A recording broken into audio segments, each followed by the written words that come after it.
They rerouted their stormwater straight onto my land. They didn't ask, didn't warn me, didn't even pretend to hide it. And when I finally realized what they'd done, I knew one of us was about to learn an expensive lesson. I lived just outside a little town in western Kentucky, the kind of place where people still wave when they pass you on a 2-lane road. My property sits lower than the new subdivision that went up about 3 years ago on the ridge behind me. When I bought this land 15 years back, it was nothing but open pasture, a red barn that needed more love than money, and enough room for a couple of horses and some peace of mind. That was the point. I'd done my time working construction in Louisville, saved up, and when my dad passed, I used the inheritance to buy something solid, something that didn't answer back. The lower pasture had always been the wettest part of the property, sure, but it drained fine. We'd get heavy rains every spring, the kind that beat on the tin roof all night, and by the next afternoon the ground would be firm again. The soil there had handled storms for decades. My neighbor, Walt, who's pushing 70 and remembers when this whole area was tobacco fields, used to say that land was smarter than most people. It knew how to drink and when to let go. So when we got hit with that week of rain last April, I wasn't worried at first. It came down hard and steady, gray skies that never seemed to lift, the creek at the edge of my property swelling but still inside its banks. I kept the horses closer to the barn, tossed extra hay, figured we'd ride it out like always. But on the 6th morning, I stepped outside and something felt off. The air had that swampy smell, thick and sour. I walked down toward the lower pasture, and my boots sank deeper than they should have. By the time I reached the fence line, I was standing in ankle-deep water. Not puddles, not soft ground. A wide, ugly sheet of standing water stretching across half the field. Mud swirling with bits of trash, plastic wrappers, cigarette butts, and this oily sheen that caught the light in a way rainwater never does. The grass where my horses usually grazed was flattened and yellowing already, suffocating under it. And the worst part was how the water pressed up against the side of my barn. Not flooding yet, but close enough to make me picture it seeping through the foundation, soaking feed, ruining tack, warping what I'd spent years repairing. I just stood there for a minute, hands on my hips, listening to nothing but the drip of water off the eaves. This wasn't normal. I'd seen worse storms. The land had never looked like this. That's when I decided to walk the fence line. Now, the back edge of my property runs along a tall retaining wall that belongs to the subdivision above me. Briar Ridge Estates. That's what they call it. Big brick entrance, iron gates that don't actually close, a little sign about community standards and architectural review. Most of the folks up there are decent enough. Keep to themselves. Mow twice a week. Drive shiny SUVs. But about halfway down that wall, something caught my eye. A clean, pale circle of concrete cutting straight through the stone. Fresh. Too fresh. It looked like a giant had shoved a pipe through the wall and snapped it off right at my side of the fence. The end of it stuck out maybe a foot, angled slightly downward. And right below it, the ground was gouged out like a miniature canyon. I walked closer, crouched down, and that's when I saw it clearly. A brand new storm drain pipe. 12 inches across, easy, still sharp-edged, and judging by the debris caught around it, it had been working overtime. I followed the line of it with my eyes, up through the wall, and suddenly it clicked.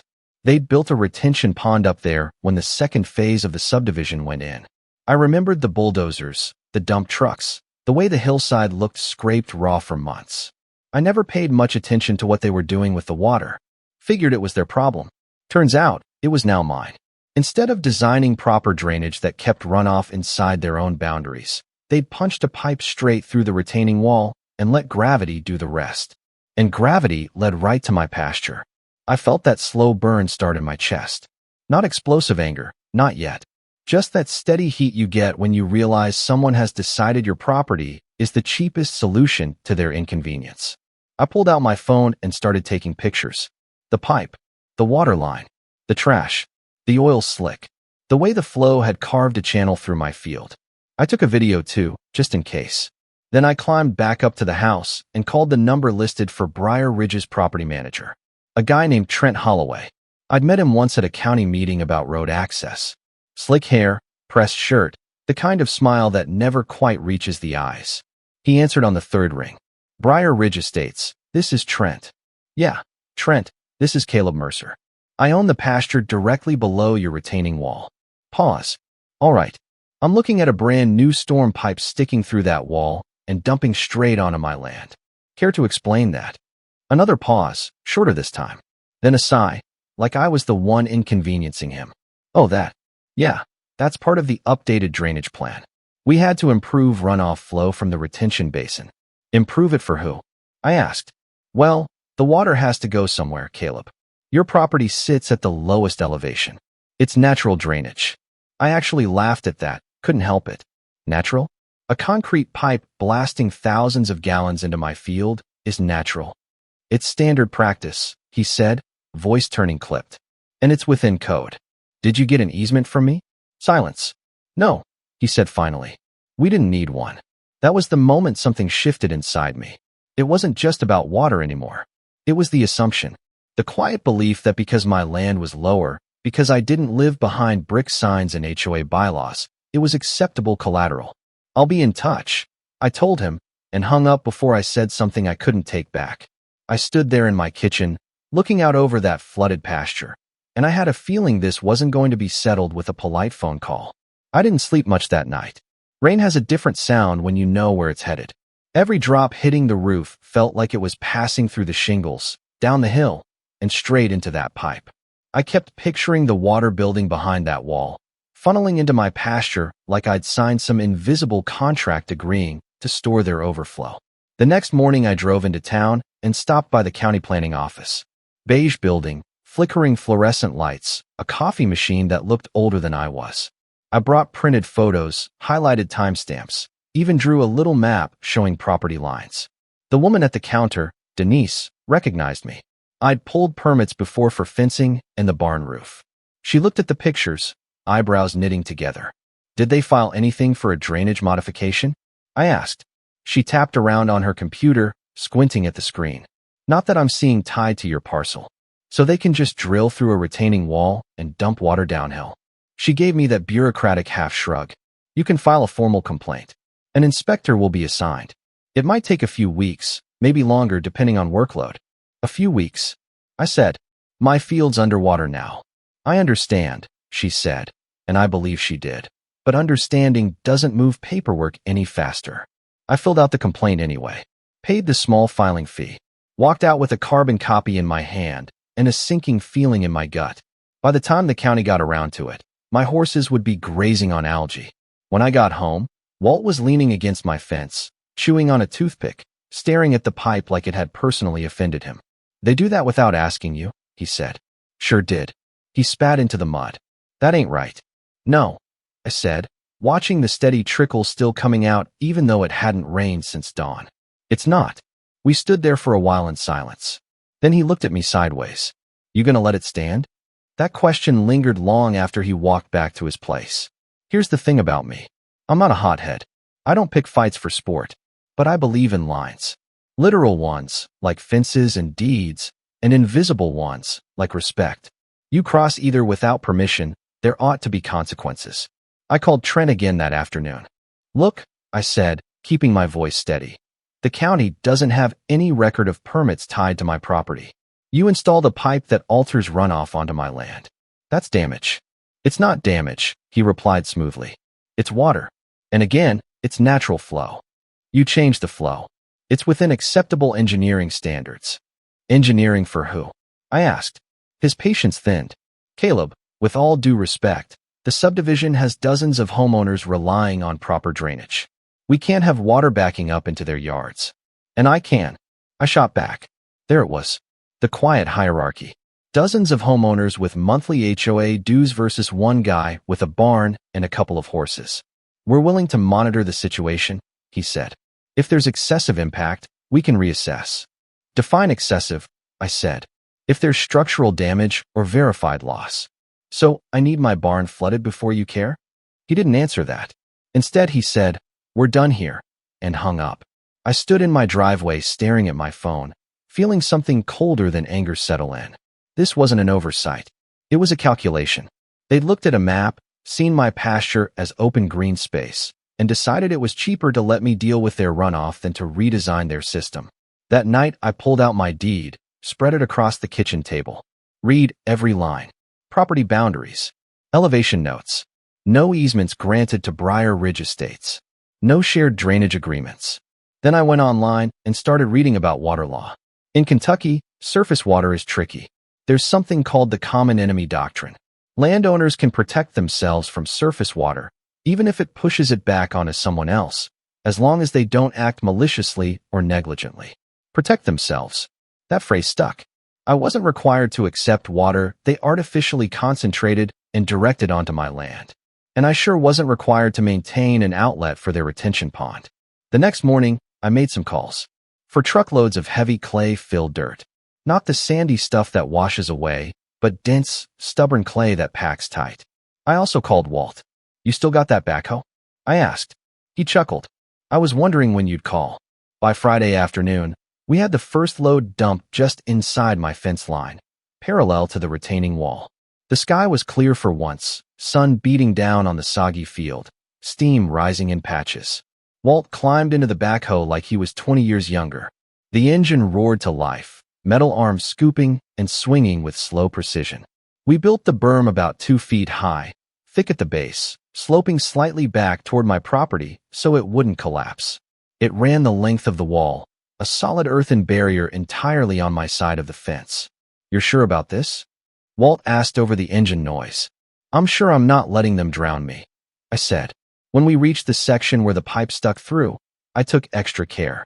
I laid down a heavy plastic liner against the berm, thick enough for pond construction.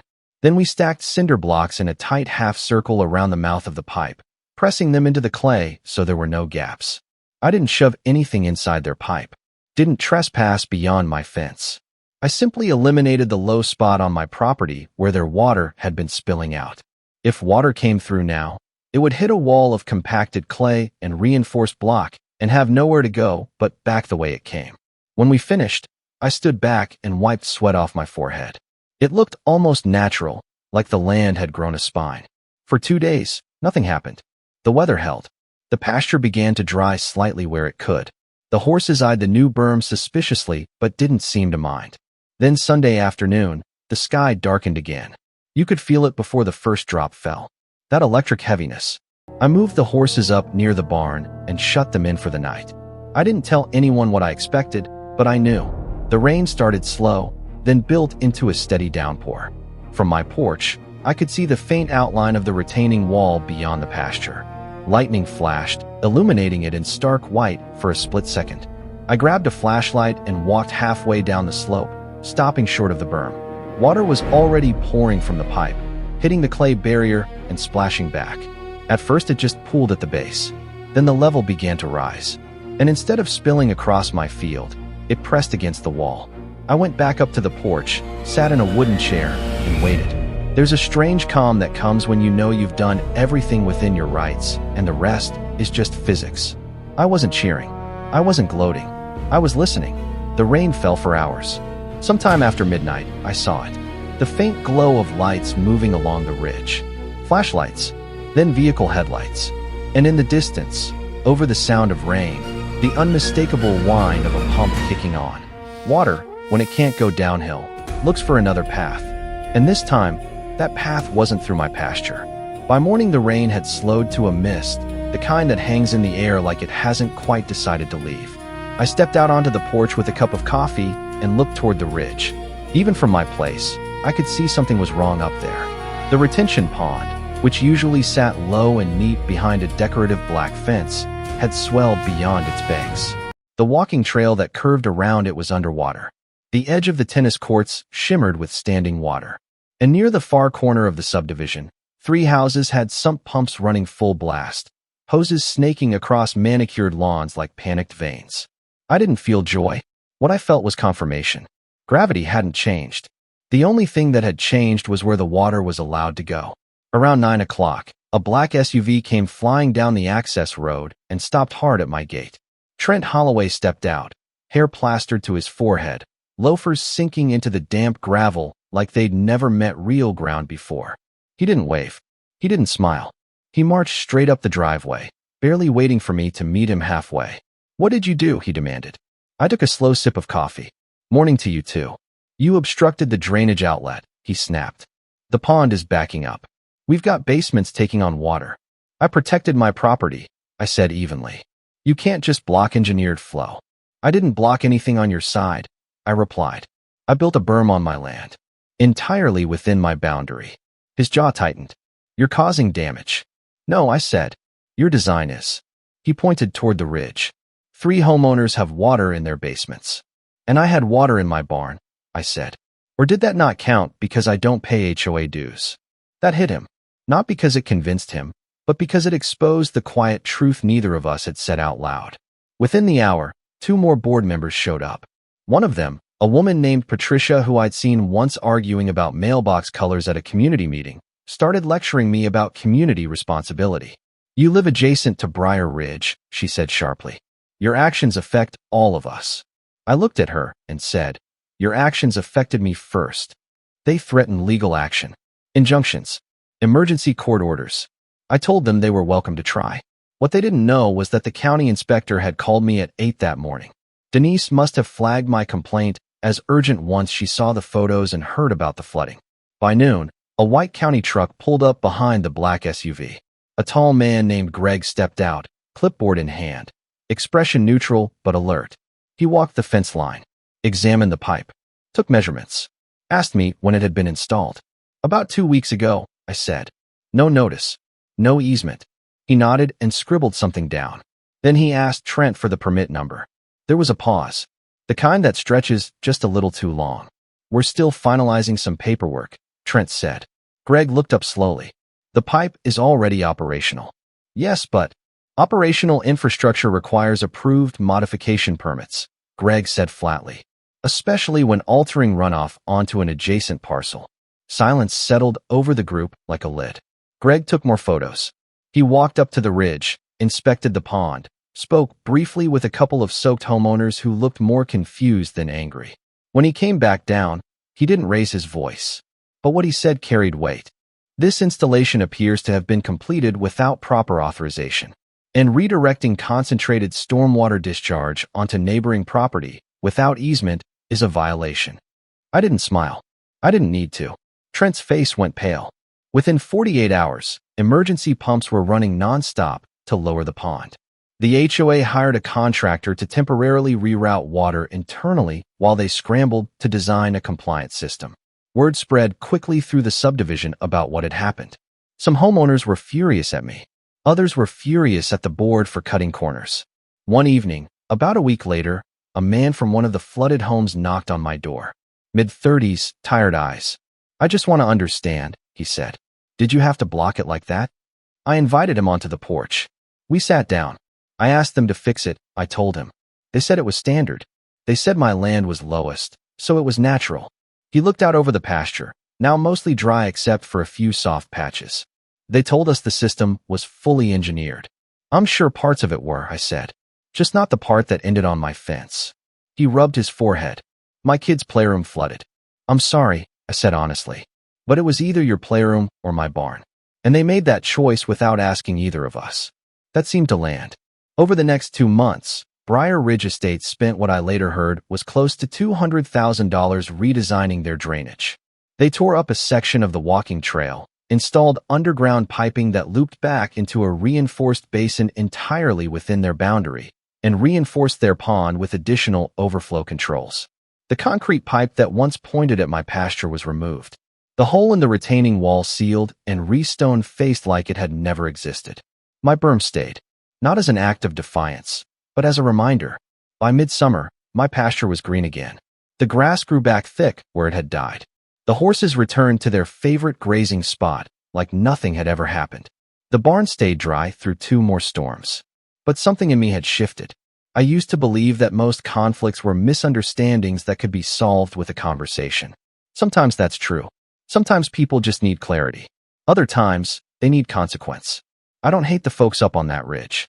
I don't wake up hoping their tennis courts crack further, though I hear they're still dealing with some foundation issues from the flooding. What I do believe is that respect for boundaries isn't optional. Not in land. Not in life. They assumed because I was one property and they were dozens, I'd absorb the inconvenience. That I'd wait politely while my pasture drowned and my barn risked damage. Also, their lawns could stay pristine. Maybe some people would have. Maybe some people think I overreacted. So I'll ask you straight. If someone rerouted their problem onto your land, would you quietly accept it because it was easier, or would you put your ground back where it belongs and let gravity sort out the rest? Tell me what you think. Was I protecting what was mine, or did I go too far? Drop your thoughts in the comments. I read every one. And if you've ever dealt with an HOA, a neighbor, or anyone who thought your boundaries were negotiable, share this story with them. Sometimes the line between right and wrong isn't drawn in ink. Sometimes it's packed in clay. They didn't just cross a line. They erased it. I came home from a week on the Gulf Coast, sunburned, sandy, still thinking about shrimp tacos and ocean air, and the first thing I noticed wasn't the house, wasn't the trees, wasn't even my dog barking inside. It was the space. Too much space. I could see straight through my backyard and into my neighbor's patio like someone had ripped a curtain off a stage. My fence was gone. Not damaged. Not leaning. Gone. Now, to understand why that hit me the way it did, you have to understand what that fence meant. I lived just outside a small town in western North Carolina, the kind of place where folks wave from their trucks and mind their business at the same time. 10 years ago, I bought 3 wooded acres at the edge of a gravel road. Nothing fancy, just quiet. I'd spent most of my 30s in Charlotte working construction management, long hours, traffic, noise, and I promised myself when I turned 40 I'd get somewhere with trees and air I didn't have to share. In 2016, after 2 solid years of saving, I built that fence myself. 6 feet high, pressure-treated pine, set in concrete footings every 8 feet. It ran the entire perimeter of my property, just under 200 linear feet along the north boundary where my land met the neighboring lot. I dug every post hole by hand with a rented auger that tried to break my wrist more than once. My buddy Caleb came over on weekends to help me set the panels, and we drank cheap beer sitting on overturned buckets when we were done. That fence marked more than a boundary line. It was my line. It kept my lab, Daisy, from wandering. It kept deer from trampling my garden. It gave me the privacy I moved out there for. When I closed that gate at night, I felt like the world stayed outside. For years, nobody had an issue with it. The house next door sat empty for a while. Then an older couple lived there quietly until they downsized. We'd wave, sometimes talk about weather. No drama. Then the Carters moved in. Ethan and Marla Carter. Mid-40s, sharp clothes, big SUV with Illinois plates the first week. Ethan introduced himself the day the moving truck arrived. Firm handshake, polished smile, the kind of guy who scans your property while he's talking like he's already calculating something. He told me he worked in corporate strategy for a tech firm in Chicago and was now remote, said they wanted a slower pace for their kids, 2 boys about 10 and 12. Marla talked about community and how excited she was to open things up. I didn't think much of that phrase at the time. About a month after they moved in, I found Ethan standing at our shared boundary, fingers hooked over the top rail of my fence, staring at it like it offended him. He shook his head slowly when he saw me walk up with Daisy on a leash. "You ever think about taking this down?" he asked, casual as you please. "Taking what down?" I said, though I knew. "This wall. I don't know, it's kind of divisive, don't you think? We're neighbors. We could open up the yards, create one big shared space. The boys would love it." I remember scratching Daisy behind the ears, buying myself a second. "I built that fence," I said. "It's on my property line. I like my privacy." He smiled, but it didn't reach his eyes. "Property lines are just lines on paper, man. We're in this together now. Not that together," I said, and I laughed a little so it wouldn't sound harsh. "Fence stays." He held my gaze a beat too long, then nodded like he'd filed something away. After that, things got subtle. Their boys started kicking soccer balls that bounced against my fence, over and over, like a test. Marla mentioned at the mailbox how closed off the neighborhood felt. Ethan had a contractor over one Saturday measuring things near the boundary, and when I asked what was up, he said, "Just exploring options." I should have paid more attention. The week I left for vacation, Ethan saw me loading the truck. "Heading out?" he asked. "Just for a few days," I said. "Beach break." He smiled again. "Enjoy the openness." I thought it was just one of his weird comments. 7 days later, I turned onto my gravel driveway at dusk, tired but relaxed, Daisy panting in the back seat. As the headlights swept across the yard, I noticed the sightline first. I could see straight through to their patio lights glowing warm against their house. I stopped the truck halfway up the drive. The fence along the north boundary was gone. Every panel, every crossbeam. All that remained were jagged posts sticking up from cracked concrete footings, some tilted, some splintered. The boards were piled haphazardly on my side like debris after a storm. And in the exact stretch where my fence used to stand, there was a volleyball net set up. Their boys were laughing, diving into what used to be my enclosed yard. I got out of the truck slowly, like if I moved too fast it might become real. Daisy started barking, confused by the openness. Ethan stood on his back patio, tongs in one hand, flipping burgers like it was the 4th of July. I walked straight across the exposed dirt line that used to be a boundary. "What happened to my fence?" I asked. He turned, saw my face, and didn't even flinch. "Oh hey, welcome back," he said. "We took it down. It was an eyesore." "An eyesore? That fence is on my property," I said, my voice low enough that it surprised even me. He shrugged. "Our landscape architect said the flow between the properties would be so much better without a barrier. The boys need room to run. It's healthier." "You demolished my fence," I said. "We removed it," he corrected, like it was semantics. "Most of it's already at the dump. Disposal wasn't cheap either. $1,200. If you want to split that, we can settle up on Venmo." I just stared at him. There's a moment when anger goes so deep it feels cold instead of hot, like your body decides rage is too messy and opts for ice. "I told you the fence stays," I said.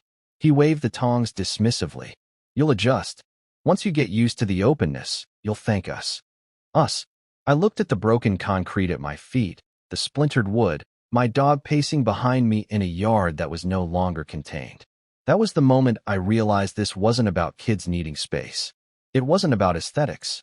It was about control, about someone deciding they knew better what my property should look like. I walked back to my house without another word, took out my phone, and started photographing everything. Every broken post, every pile of boards, the volleyball net planted right over my line. Then I called someone I hadn't spoken to in years, a friend from high school who'd become a real estate attorney. Her name was Laura Bennett. And when she saw the photos the next morning, she didn't laugh, didn't hesitate. Her jaw tightened. "They did what?" she said. I told her everything. She went quiet for a second, then said, "Okay, we're not just rebuilding a fence." Laura didn't raise her voice, didn't rant, didn't call them idiots the way Caleb did when I told him over the phone that night. She just leaned back in her office chair, folded her hands, and looked at the photos again like a surgeon studying an X-ray. "This is textbook trespass and destruction of property," she said. "They crossed onto your land and removed a structure that was legally installed. That's not a misunderstanding. That's deliberate." I didn't realize how much I needed to hear that until she said it. Up until then, there was this tiny voice in my head asking if maybe I'd overreacted, if maybe this was just some suburban culture clash, city folks thinking differently. But the more I replayed Ethan's grin, the Venmo comment, the word adjust, the more that doubt burned off. "What are my options?" I asked. "We start simple," she said. "Demand letter. Immediate restoration to original condition. Their expense. If they ignore it, we escalate." I nodded. "Do it." She drafted the letter that afternoon. It was firm, precise, no theatrics. It cited county property records, included a copy of my original survey from when I bought the land, referenced local building codes that allowed 6-foot privacy fencing on residential property. She sent it certified mail and emailed a copy to Ethan. 2 days later, I got my first real look at who I was dealing with. Instead of responding himself, Ethan had a law firm in downtown Chicago reply on his behalf. Heavy letterhead. 3 attorneys CC'd. The tone was polished and condescending all at once. They claimed the fence had been structurally unsound and poorly maintained. They suggested it posed a potential hazard. They framed the removal as a good faith effort to improve shared property aesthetics. Shared property. They offered to split the cost of installing a decorative 3-foot hedge along what they described as the approximate boundary line. 3 feet. Replacing 6 feet of solid wood privacy with knee-high bushes. When Laura read the letter aloud in her office, she paused halfway through and just blinked at me. "They're trying to reframe the narrative," she said. "If this becomes a dispute about taste or landscaping preference, they think they win. We don't let it become that." I felt something settle inside me. This wasn't just about a fence anymore. It was about whether someone with more money and louder lawyers could just decide your boundary didn't matter. Laura filed for an emergency injunction with the county court. She attached the photos, the survey, copies of my original permit, and the letter from their firm. Within a week, we had a hearing date. Word travels fast in a small town. By the time the court date rolled around, half the folks on our road knew something was up. Caleb showed up just to sit in the back row. Mrs. Delaney from down the road squeezed my arm and said, "Don't let them bully you." The Carters walked in like they were attending a board meeting. Ethan in a tailored suit, Marla carrying a leather portfolio. They didn't look at me. The judge, a silver-haired man named Judge Whitaker, had a reputation for not suffering fools. He flipped through the photos slowly, adjusted his glasses, and then looked over the bench at Ethan. "You removed a fence that was not on your property?" he asked. Ethan stood. "Your Honor, the structure was deteriorating and creating an unwelcoming barrier between two families. We believed." The judge held up a hand. "Was it on your property?" Ethan hesitated half a second too long. "Technically, it appears the boundary may." "Was it on your property?" The judge repeated. "No, Your Honor." The courtroom went quiet. Judge Whitaker looked down at the survey, then back at Ethan. "You do not get to redefine property lines because you dislike them. The plaintiff's fence was lawful and established. You will restore the fence to its original specifications within 14 days, at your expense." He tapped the papers once. "Failure to comply will result in further penalties." That was it. No long speech. No drama. Just clear. Outside the courtroom, Ethan finally looked at me. "This is ridiculous," he said under his breath. "You're escalating something that didn't have to be adversarial." "You tore down my fence," I said. That was the escalation. He shook his head like I was the unreasonable one. For 14 days, nothing happened. No construction. No contractors. The volleyball net stayed up. Their boys kept playing in what used to be my enclosed yard. Ethan even had a small fire pit delivered and set up near the old boundary, as if daring me to react. On day 13, Laura called him directly. "Tomorrow is your deadline," she said, speakerphone on so I could hear. "When does reconstruction begin?" Ethan's voice was smooth. "We're evaluating our options." "You have one option," she said. "Rebuild the fence." "We're considering appealing." "You can consider it from behind a restored fence," she replied, and hung up. That night, I didn't sleep much. I lay in bed staring at the ceiling fan, listening to the distant hum of crickets, and, every so often, laughter drifting across the open space that shouldn't have been open. There's a particular kind of anger that isn't explosive. It's patient. It waits. It sharpens. At 5:30 on day 15, my phone buzzed. It was Laura. "They didn't file an appeal," she said. "And they didn't rebuild. We move forward." "Forward how?" I asked. "You want your original fence back," she said carefully. "Or do you want to make sure this never happens again?" That question sat between us for a moment. I thought about the splintered posts, the Venmo comment, the word adjust.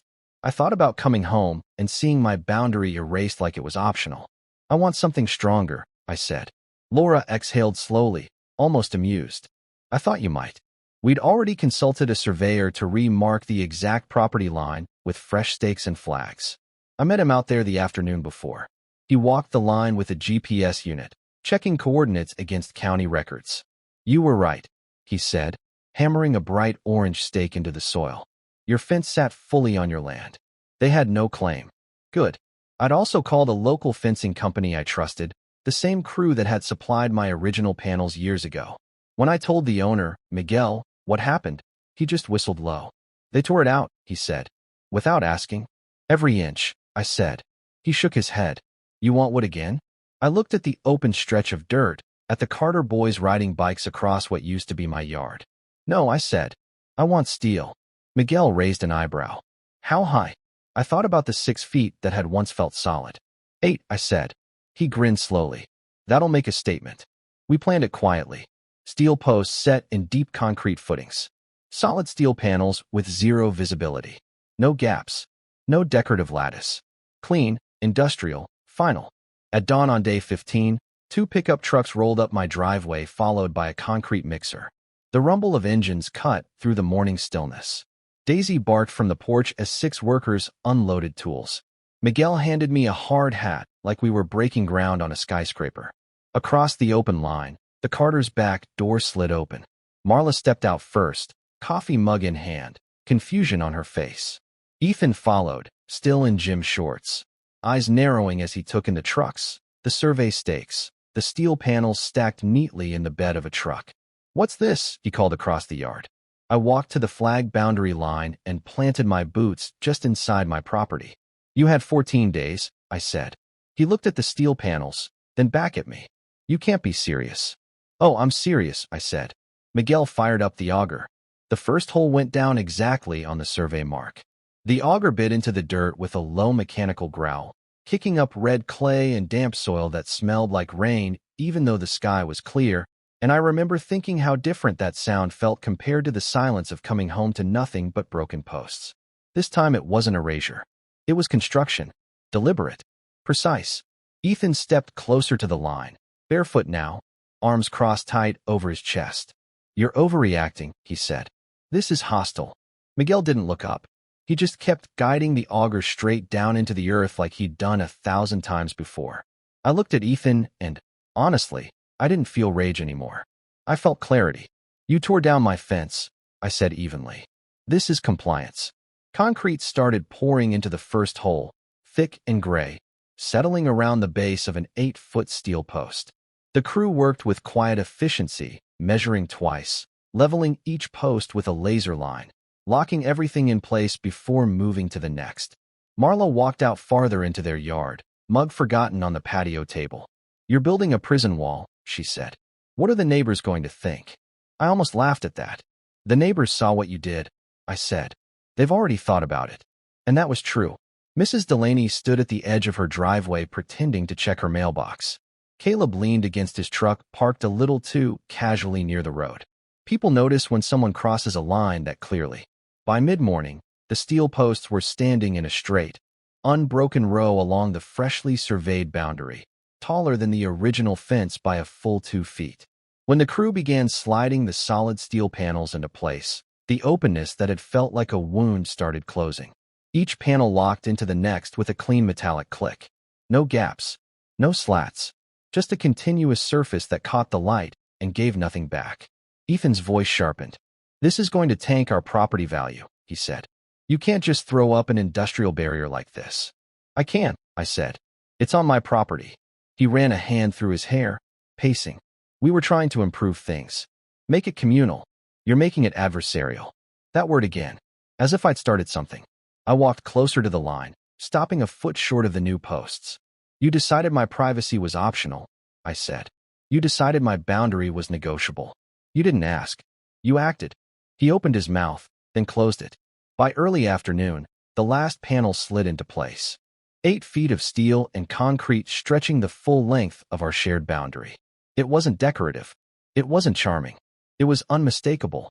Miguel wiped his hands on a rag and nodded at me. "Solid," he said. "They're not moving this without a demolition permit." I stood back and looked at it. The fence cast a long shadow across my yard, cool and steady. Daisy ran along the inside edge, sniffing the base, then trotted back toward the house like nothing had ever been wrong. For the first time since coming back from vacation, I felt that familiar sense of enclosure, of being home. Ethan stood on his side, staring up at the steel. "This isn't over," he said quietly. I believed him. 2 weeks later, I was served with papers. He was suing me for $75,000, claiming the new fence was excessive and had significantly reduced the aesthetic appeal and market value of his property. His complaint described it as a hostile structure erected with retaliatory intent. Retaliatory intent. Laura didn't even blink when she read it. "He's trying to flip the narrative again," she said. "Make you look unreasonable." "Am I?" I asked her genuinely. She leaned back in her chair. "Did you build it on your property?" "Yes." "Did you violate any height restrictions?" "No. County allows up to 8 feet in rural residential." "Did he comply with the court order?" "No." She raised an eyebrow. "Then no. You're not unreasonable. You're thorough." The second hearing felt different from the first. There was more tension in the room, more people watching. Word had spread beyond our little road. Ethan's attorney this time was local, probably realizing a Chicago firm didn't carry much weight in a county courtroom. He argued that while I had the right to rebuild, the scale and material choice constituted a form of harassment, that it created a visually oppressive environment. Judge Whitaker listened, hands folded. When it was Laura's turn, she didn't grandstand. She simply laid out the timeline. The original lawful fence. The unauthorized demolition. The ignored court deadline. The rebuild executed entirely within code. She paused at the end. Your Honor, she said, my client did not seek conflict. He sought restoration. If the defendants find the result unpleasant, that is a consequence of their own choices. The judge turned to Ethan. Did you remove the original fence without permission? He asked again, like we were back at the beginning. Ethan shifted in his seat. Yes, but... And did you fail to comply with this court's order to rebuild it? Silence. Then, yes. Judge Whitaker nodded once. You do not get to damage someone's property, ignore a direct order, and then complain about the manner in which they secure their own land. Case dismissed. He looked down at the paperwork. Defendant is responsible for plaintiff's construction costs and legal fees. The gavel came down softly, but it might as well have been thunder. Outside the courthouse, Ethan didn't approach me this time. He walked straight to his car, jaw tight, Marlo a step behind him. I stood on the steps for a moment, letting the air hit my face. Laura bumped my shoulder lightly. You okay? She asked. Yeah, I said. I think so. Because the truth is, winning didn't feel triumphant. It felt steady, like balance restored. That evening, I sat on my back porch with a glass of iced tea and watched the sun dip behind the tree line. The steel fence glowed orange for a minute, then faded into silhouette. On the other side, I could hear faint movement, muted now, contained. Daisy lay at my feet, completely unconcerned with property law or ego or aesthetic philosophy. I thought about how easily this could have gone differently. If I'd shrugged it off. If I'd agreed to the hedge. If I'd let someone redefine my space to avoid tension. There's this pressure sometimes, especially in tight communities, to keep the peace at any cost. To not make waves. To compromise even when compromise means shrinking yourself. But here's what I learned. Boundaries aren't aggressive. They're clarifying. Ethan wanted openness, but what he really wanted was control. He saw my fence as a statement about him, when it was never about him at all. It was about me choosing how I live on my land. The steel wall still stands today. 8 feet of concrete and resolve. We don't talk. We don't wave. It's quiet. Sometimes I wonder if I could have handled that first conversation differently. If there was a version of events where we ended up sharing beers instead of court dates. Maybe. Or maybe some people only understand lines when they run into them. So I'm curious what you think. Was I justified in going bigger and stronger, or did I cross into pettiness? At what point does defending your space become retaliation?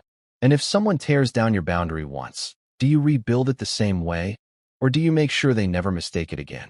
Drop your thoughts in the comments. I read them all. And if you've ever dealt with a neighbor who thought your property was negotiable, share this story. Sometimes the line you draw isn't just about land. Sometimes it's about respect.